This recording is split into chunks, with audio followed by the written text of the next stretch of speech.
Hi, Keith here from Academy of Bass. Thanks for joining me. Today I'm looking at how you can approach playing over chords, and in doing that, dialing in all of the harmonic information that you know about those chords and learning where and how to play them across the instrument. I'm looking at two chords today, A major and D major, and I'm going to start with an exercise that I use all the time. It really helps me get comfortable with everything that I know about a chord, and also helps me figure out everywhere that I can play what I know across the instrument.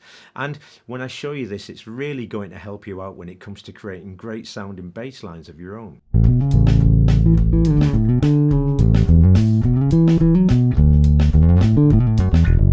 I'm going to focus on the root and third of each chord, but before I start, let's look at all of the places that we can play the root note of each chord, A and D, on the fingerboard. So we've got open A, we've got A at the 2nd fret of the G string, then we've got the 5th fret of the E string and the 7th fret of the D string, then we've got the 12th fret of the A string and the 14th fret of the G string, and then finally we've got the 17th fret of the E string and the 19th fret of the D string. With D, we've got open D.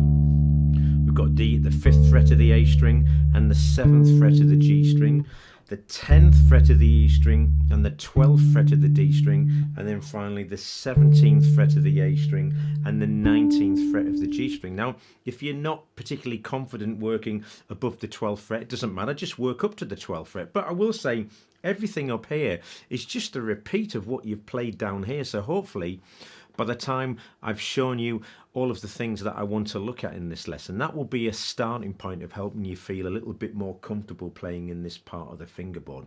I'm also working up the fingerboard from the bottom to the top in what's a logical way for me. So I'm largely using octaves. I started off here, moved up to here, and moved up to here, and that's the way that I'm going to be playing everything throughout this lesson. Now, if you've got a different way you want to work, that's fine. You might prefer just working up each single string, whatever's most logical for you.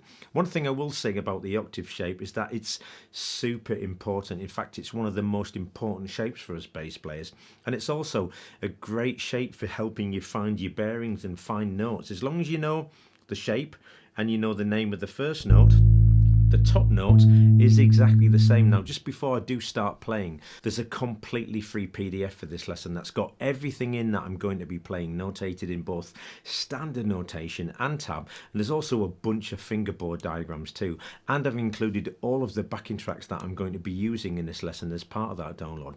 You'll find the link to that posted below, so make sure you grab a copy. I'm going to start now by playing the root and third of each chord in as many different places as possible across the fingerboards. Here we go. Starting with open A and C sharp, the 3rd at the 11th fret of the D string. Then we've got this 10th shape, and D, and the 10th shape. That's just the root on the E string and the 3rd on the G string. Now we've got this.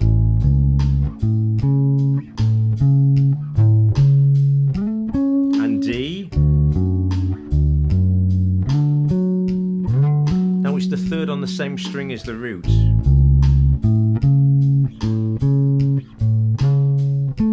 And D.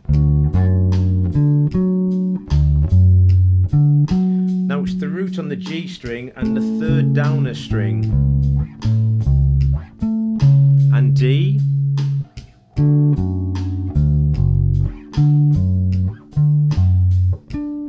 Finally, the root on the G string and the 3rd down 2 string, and D.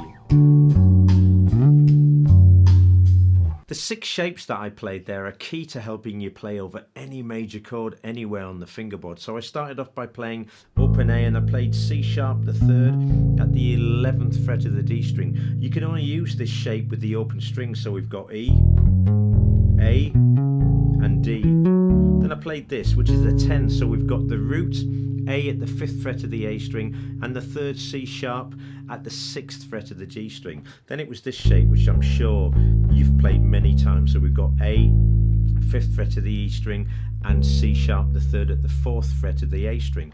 Then we've got this shape, so the root and 3rd are on the same string, A at the 5th fret of the E string, and then C sharp, the 3rd at the 9th fret. Then we played this shape, so I've got A here at the 7th fret of the D string, and C sharp at the 4th fret of the A string, 1 string down, and then finally A at the 2nd fret of the G string, and then C sharp 2 strings down at the 4th fret of the A string. But there are also lots of other harmonic devices you can use over these chords, so I'm going to play through a few for you now. Starting with major chord arpeggios.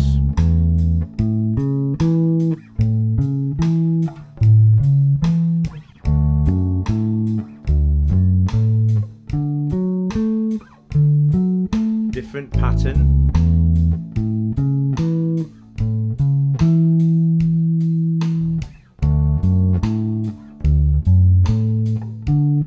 Different pattern starting with the little finger.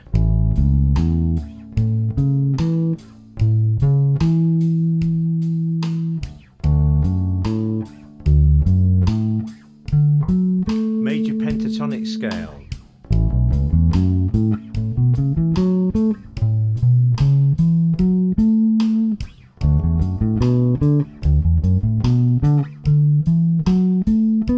Different fingering.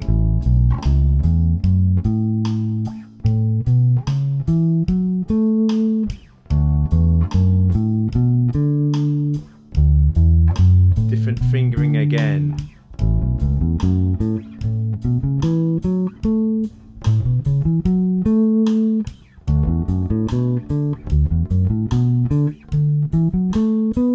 Major scale.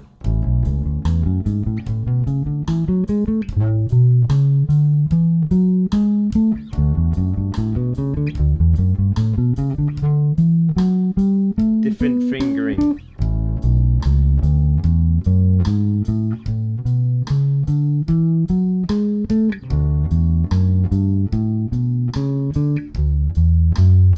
Two octave major scale. This is the first pattern.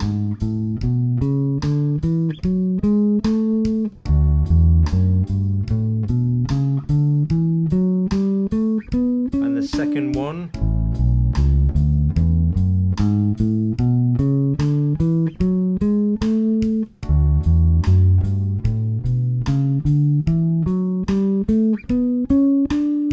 Played a lot of things there, but when you break them down, they're all very much related. They're also in the PDF, so I'm not going to look at them in much detail. I played 3 things. The first was a major chord arpeggio, and there were 3 patterns. The first started with the 2nd finger, the next one started with the 1st finger, and there was a pattern starting with the little finger too. Then I played a major pentatonic scale again, starting with the 2nd finger, the 1st finger, and also the little finger.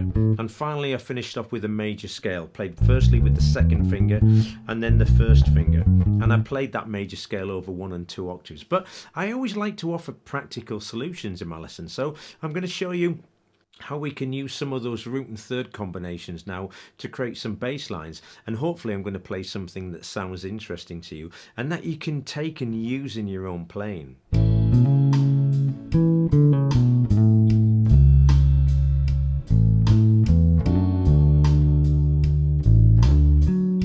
I'll play that again.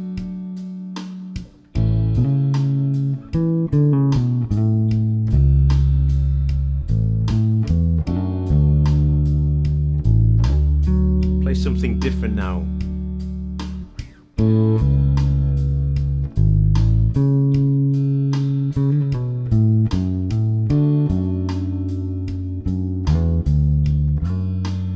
And again.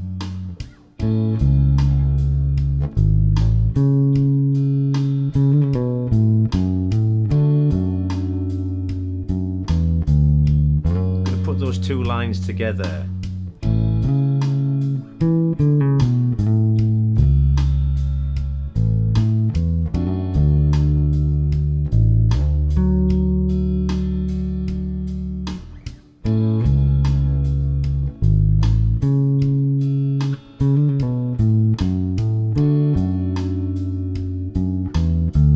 I'm going to play a contrasting line now.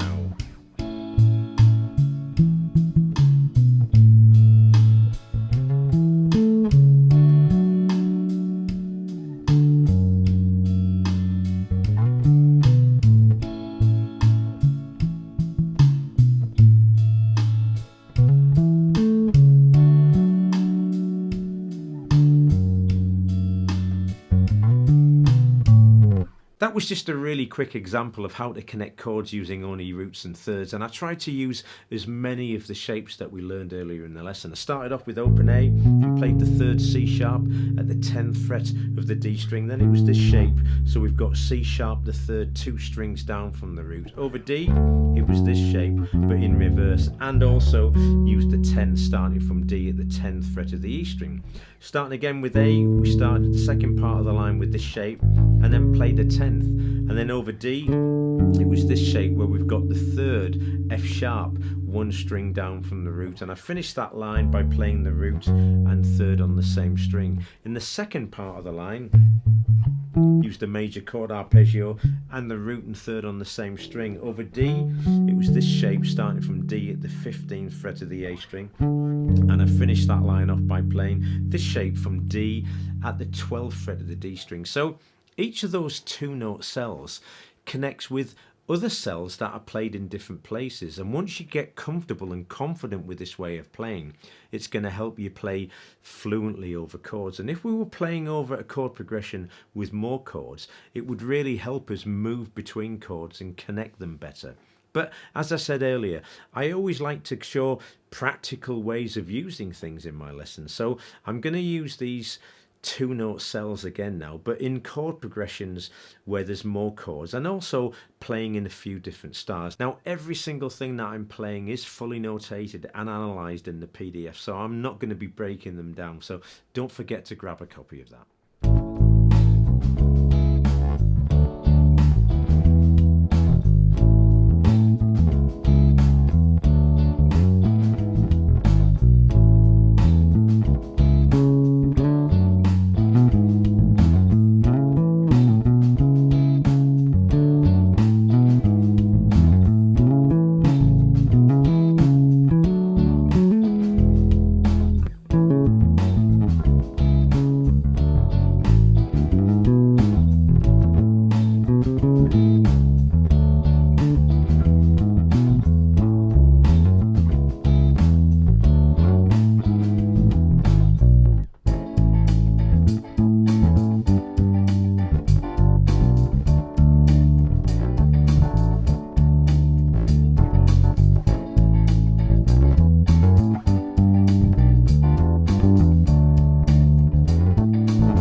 This is a great way of helping you nail the harmony of any piece of music that you're playing, but more than that, you can use it wherever you feel most comfortable playing it on the instrument.